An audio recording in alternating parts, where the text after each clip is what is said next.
মোহ আপনার অন্তরের আরও একটা শত্রু। এবার মানুষ প্রেম আর মোহের মধ্যে পার্থক্য বুঝতে পারে না। কিছু মানুষ ভাবে যে মোহর মধ্যে খারাপ কি আছে। যদি কোনো মানুষের তার বাবা মার প্রতি, তার সন্তানের প্রতি মোহ থাকে, তবে খারাপ কি আছে? খারাপ আছে, আর সেটা তাদের জন্য খারাপ হতে পারে যাদের প্রতি আপনার এই মোহ আছে। এবার মোহ আর প্রেমের মধ্যে পার্থক্য আপনাকে বোঝাচ্ছি। মোহ শুধুমাত্র পেতে চায়, সেখানে প্রেম শুধুমাত্র দিতে শেখায়। এই দুই পরিস্থিতি আপনার হাত প্রসারিত থাকে। মোহের ক্ষেত্রে কোনো বস্তু বা কোনো ব্যক্তিকে লাভ করার জন্য, আর প্রেমে শুধুই প্রদান করার জন্য।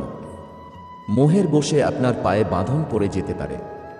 যদি মাতা পিতা তার সন্তানের প্রতি মোহ থাকে, তাহলে তারা তাদের সন্তানকে কখনো দুঃখে, চিন্তায়, যন্ত্রণায় দেখতেই পারবে না।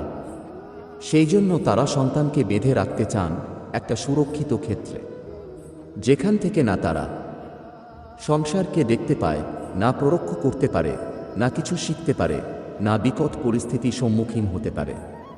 ঠিক যে কারণে তারা দুর্বল হয়ে পড়ে, অজ্ঞানী হয়ে ওঠে।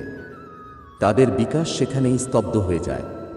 আর সেখানে প্রেম শুধুমাত্র বিকাশের পথে নিয়ে যায়।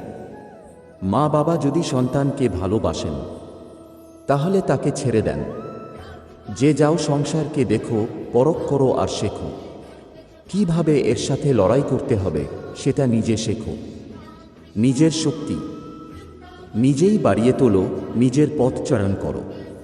সেই জন্য এই মোহের শিকল ভেঙে ফেলুন, আর প্রেমকে আপন করে নিন।